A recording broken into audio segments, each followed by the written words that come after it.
आता आपण सर्व्हिस मेनूमध्ये.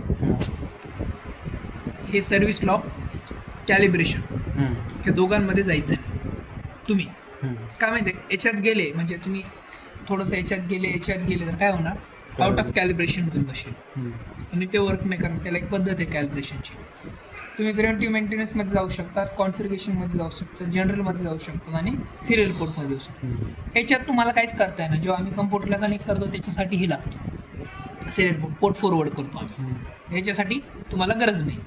याच्यात जाऊ शकतात. याच्यात काय माहिती आहे का, तुम्ही गेले ना याच्यात तुमचे रिसेट हावर्स होते. काय होते आता इथे मेंटेनन्स करतो ना आपण, ते इथे आता आपण हे हावर्स टू रिसेट टू 0 म्हणजे आता इथून पासून ते काउंट चालू करेल. Okay, reset last service date. आता डेट सेट नाही आहे म्हणून ते चुकीची डेट आहे ना, आपण तिथे सेट करू. तर हे सिलेक्ट मार्केट किट. आता इथे एशियाच ठेवायची काय करून, याच्यात नाही जायचं बोलू ना. इथे कॉन्फिगरेशनमध्ये गेलं आपण सिस्टम सेट, मॉडेल टाईप फेबीएस प्लस असा. इथे सिलेक्ट केल्यानंतर वेगळे वेगळे मॉडेल येतात, कारण की हे बोर्ड आहे ना एवढ्या मॉडेलला चालतो. फक्त डिस्प्ले साईज वेगळी येते त्याच्यात, समजलं ना. आपल्याला कोणता घ्यायचा, आपलं फेबीएस प्लस आहे ना, इथे बघायचं ते त्याच्यावरती राहतं लिहिलेलं, त्याच्यावरती लिहिलं राहतं तो. ये फेबीएस प्लस, FGS म्हणजे फेबीएस प्लस. ठीक आहे, बॅक. आता याच्यात O2 मॉनिटरिंग आहे. आता मी O2 मॉनिटरिंग तुम्हाला ऑफ करून देतो. का, तुमच्याकडे नाही आहे त्यासाठी ऑफ करून देतो. Hardware setting. आता हार्डवेअरमध्ये काय डिस्प्ले साईज. आता डिस्प्ले साईज याची 6.5 मॉनिटरिंग आपण ते हाऊसिंगसाठी बायपास. हां, मग ते तेव्हा लावणार त्यावेळेस होईल तो. 6.5चा आपला डिस्प्ले आहे. 6.5 आणि 5.7. 6.5चं एक टेप आहे का, 5 आहे जो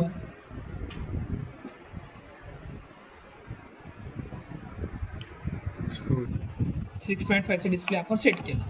आता हे स्पीकर व्हर्जन आहे. स्पीकर व्हर्जनमध्ये EAB कुठलं झालं तर काय हरकत नाही. बॅक केलं आपण, ऑटो मॉनिटरिंग हार्डवेअर सिलेक्शन झालं आपलं, बरोबर. बॅक केला, त्याच्या आला पण स्टँडर्ड ऑप्शन. स्टँडर्ड ऑप्शनमध्ये काय आलं, O2 विस्टल म्हणजे ते O2 विस्टल नाही का, हे आवाज म्हणजे O2 गेलं तर टिन वाजते, हे त्याचा आवाज आहे. पण एनेबल केले, समोरच्याला कळायला पाहिजे O2 संपला म्हणून. हे अलाराम्स. आता फ्रेश गॅस लोचा अलाराम एनेबल म्हणजे याच्यात फ्रेश गॅस नसेल गेली ना तर तो अलाराम करेल. थेअरशोल्ड हे चेंज, थेअरशोल्ड लो आहे ना हा वेगळा अलाराम आहे. Advisory opposition. आता प्रेशर. तर प्रेशरमध्ये जे ॲम्बेड प्रेशर आहे, तर ॲम्बेड प्रेशर जे राहतं ना आपलं इथलं प्रेशर आहे. तर इथलं प्रेशर किती आहे, 930 आहे. काय करायचं तुम्हाला समजलं नाही ना, गुगलमध्ये लोकेशन टाकायचं किंवा इथलं ॲम्बेड प्रेशर चेक करायचं आणि ॲम्बेड मीटर राहतो ते तुमच्याकडे तर नाही आहे, त्यासाठी ते मीटर लागतं. ठीक आहे, गुगलवरती चेक करायचं, ते इथे 930 येतो.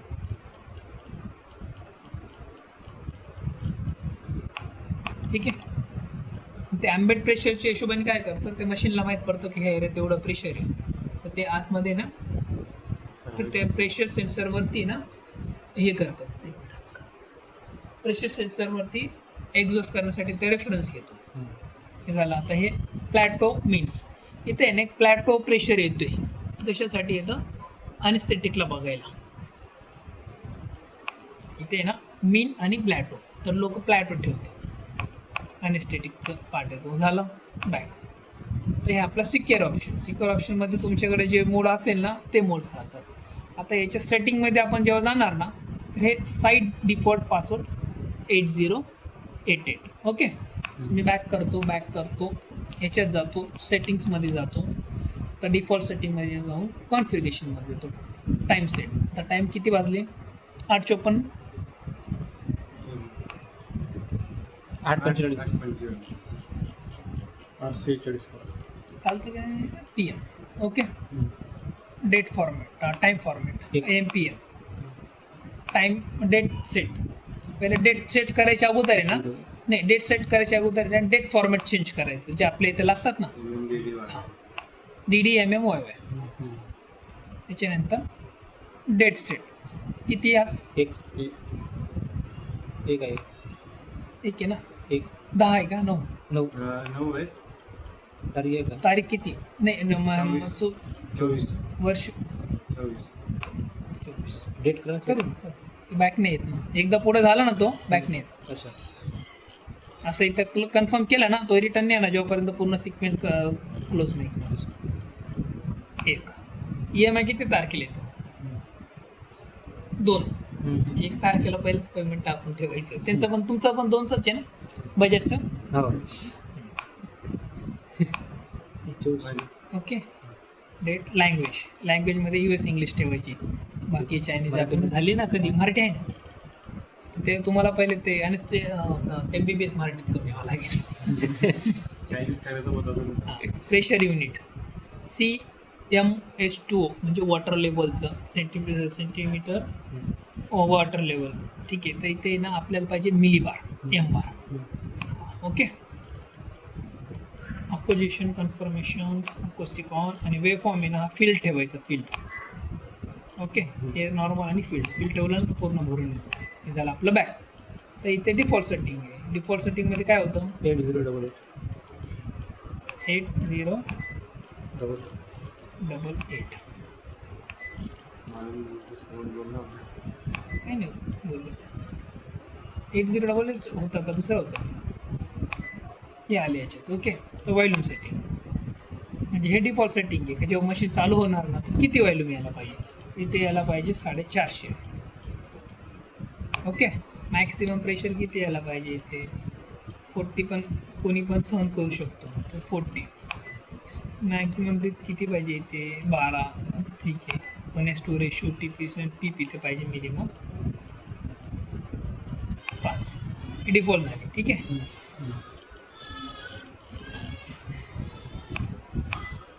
झालं तुमचं. आता अलारामचं तर लो अलाराम हाय अलाराम डिफॉल्टसाठी आहे काय ते पण सेट करू शकतात. तर ते आपल्याला सेट करायची गरज नाही. मिनिमम अलाराम होईल किती पाहिजे? 1 to 10 ची रेंज आहे. एवढं वाजलं तर त्याचं डोकं दुखतं.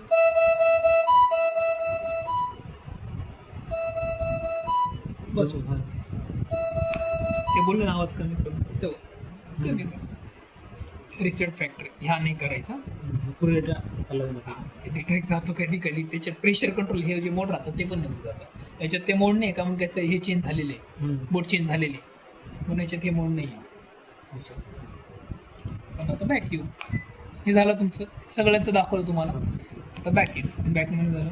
आता इथे ऑटो बॅकचं हे बटन आहे ना? हा हे बघा हे जे असं फोल्डर राहतात ना बॅकचे बटन, हे मेनूचं बटन, हे अप अँड डाऊन अलारामचं बटन दिसलं ना. हे अप अँड डाऊन म्हणजे हा अलाराम जास्तच हा अलाराम कमीच असं. Volume control pressure control SIME मोड स्पॉन्टेनियस मोड हे मूट करायचं स्टँड बायचं. आणि हे नोटरी नॉब म्हणजे फिरवायचं आणि कन्फर्म करायचं. आणि हे जे बटन आहे ना हे एवढे बटन 1 2 3 4 5 6 याच्यावरती नाव नाही आहेत. का नाही आहेत? हे याचे जे वरती जे नाव आहे तेच काम करणार.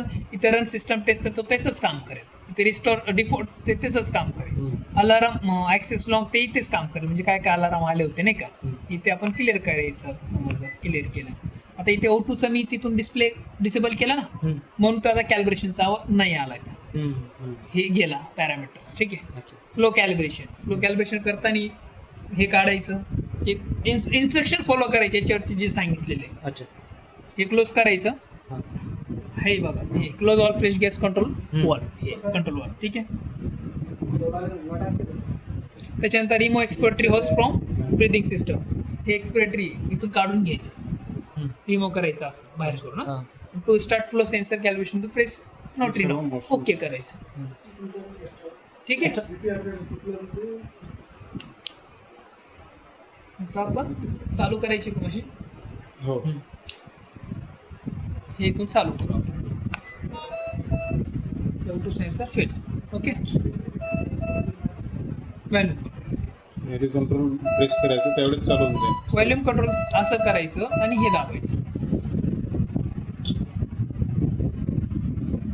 तर हे एअरवे प्रेशर आहे का तर याच्यात काही काहीच नाही लिहिले नाही.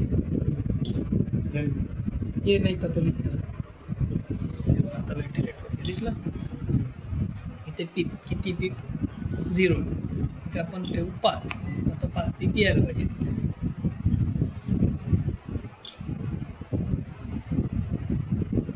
कसं आहे व्हेंटिलेटर प्रेशर हाय लिहायचं.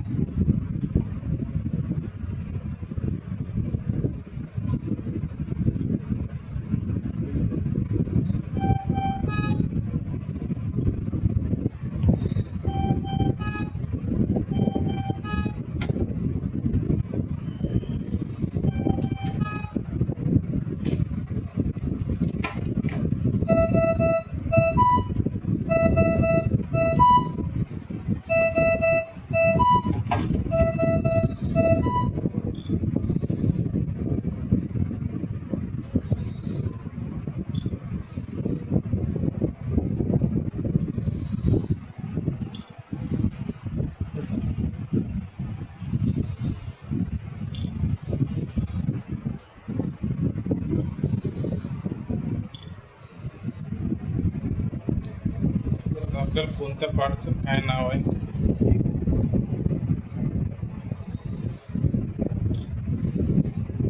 एकदा आपण डीप टेस्ट करूया. पार्टला काय म्हणतात ते कळून सांगा. विचारा तुम्ही. आणि सर्वच पार्टची माहिती व्हेंटिलेटर असेंबली. हम्म. ठीक आहे. व्हेंटिलेटर असेल म्हणजे व्हेंटिलेटर सेक्शन पण म्हणतात त्याला. ठीक आहे. कोझी. कोझीमध्ये हा पिपॉल हम्म. हा एक्सपिरेटरी वॉल. ठीक आहे. हम्म. हा APL wall, air pressure relief wall. ठीक आहे. हाय जेवढं प्रेशर राहतं ना त्याच्यातून करतात. आणि 70 ठेवले, 70 मॅक्सिमम 70 CMS2च्या वरती जे प्रेशर असतं ना ते काढून घेऊ, म्हणजे पेशंटचे लंग्स नको फुगायला, त्याच्यासाठी फुटायला. हम्म. हे कोझी सिस्टम पूर्ण. हम्म. ठीक आहे. हे झालं तुमचं इन्स्पिरेटरी पोर्ट. हम्म. इन्स्पिरेटरी पोर्ट म्हणजे श्वास म्हणजे इकडून एअर जाणार. हां हे एक्सपिरेटरी पोर्ट, इकडून एअर बाहेर जाणार. अच्छा. ही आहे रिझर्व बॅग. काय त्याला फ्रेश गॅस म्हणतात. त्याच्यात ते फ्रेश गॅस आहे ना फ्लश होते हां त्याच्यासाठी. आणि दुसरी गोष्ट जेव्हा हे दिसतं ना कोझी नाव हां म्हणजे हे व्हेंटिलेटर मोडवरती आहे. हम्म. जेव्हा आपण याला असं करणार हां डिक्टेस फील झालं. जेव्हा आपण याला असं करणार हां तर हे P max वरती जाणार. अच्छा. कशावरती जाणार Next. म्हणजे P max काय झालं व्हेंटिलेटर मध्ये नाही टाकायचं, हे मॅन्युअल म्हणून होतं जिथे डायरेक्टली निघून जाईल. जिथून गॅस बाहेर. हा फक्त हवा बाहेर येईल म्हणजे ऑक्सिजन बाहेर येईल. असं आपण इथून सोडलं ना हां बघा इथे हां चेक करा.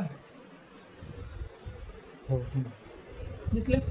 फक्त याच्यासाठी म्हणजे मशीन चालू नाही ठेवायची पण फ्लोमीटरने कसं आपल्याला द्यायचं हो त्याच्यासाठी. अच्छा. ठीक आहे. आता मी हे बंद केलं ते इकडे येईल हे फुगन. हो जेव्हापर्यंत याचं प्रेशर इथपर्यंत येत नाही तेव्हापर्यंत तो फुगतच आहे. हो ठीक आहे. त्याला असं करतात ते लोक. कसं असं मॅन्युअल. ओके. हा झालं तुमचं. नंतर हा पार्ट काय हां याला म्हणतात CO2 कॅन म्हणजे कॅनिस्टर. याच्यात हे दिसतं ना हा CO2 ऑब्झर्वर. आपण सोडतो हां पेशंट जे CO2 सोडणार आहे ना ते CO2 ऑब्झर्वर याच्यात टाकतात. CO2 ऑब्झर्वर हे CO2 कॅनिस्टर. ठीक आहे. हे जे केमिकल आहे CO2 ऑब्झर्वर हां केमिकलचं नाव काय CO2 ऑब्झर्वर. आणि हे दोन कॅन ते याला म्हणतात वेपरायझर. जे आपण हे करू म्हणजे anesthesia देतात ना त्यांना. हा बबल्स anesthesia देतात. हा त्यासाठी त्याच्यात एजंट टाकतात भूल देण्यासाठी म्हणजे माणसाला बेशुद्ध करण्यासाठी. अच्छा. त्याच्यासाठी ते इथं टाकतात. त्याच्यातून टाकतात म्हणजे याच्यात राहतं ना ते भरलेलं राहतं ना ते जेवढं लागेल ते इथून सोडेल तो डॉक्टर. हां त्याला असं ऑपरेट होतं. हां म्हणजे असं इथून सोडणार जेवढं लागेल ना त्यांना असं हळूहळू सोडतात. याच्यात दोन्ही याच्यात वेगवेगळे येते की एकच वेगवेगळे येते नाही इथं लिहिलेलं राहतं ना याच्यात आयसोफ्लोरिन्स मध्ये येतो आणि याच्यात सिओफ्लोरिन्स मध्ये वेगवेगळे. दोन्ही एकच काम करते का दोन्ही पण ते दोन्ही वेगवेगळे. ते अनिस्थेटिक हा एजंट आपला म्हणजे हे ना हा मेडिसिनचा पार्ट डॉक्टरच. कुठला वापरायचा सीओ वापरायचं काहीच वापरायचं फक्त आपण सांगायचं इथे लिहिलेलं सीओ लिहिलेलं जायचं एजंट कसं काम करतोय मेडिसिन कशी काम करते ते आपला पाठ नाही बरोबर तो मेडिसिन झाली फक्त नाव माहिती आहे आपल्याला त्याचं काय नाव तो फ्लो मीटर फ्लोमीटर आहे हा एअर फ्लोमीटर आहे आणि हा फ्लोमीटर N2. सेक्शन आहे हा O2चा आहे हा. हे N2 आहे नायट्रोजनचं नायट्रोजन ठीक आहे याचं हा एअरचं pressure- याचं प्रेशर इथं हा त्याच्यावर तुम्ही सिलेंडर लावला ना HRC म्हणतात त्याला हा सिलेंडरचा प्रेशर आहे बाहेरचे 2 सिलेंडर लावला हे O2चं हे N2चं आणि हा जे दिसतो ना तुम्हाला लाईन प्रेशर आहे O2चं एअरचं आणि N2 आता एअर आपले O2 कनेक्ट आहे त्याच्यावर प्रेशर डिस्प्ले होत नाही ते करावं असेल ते. गेज झालं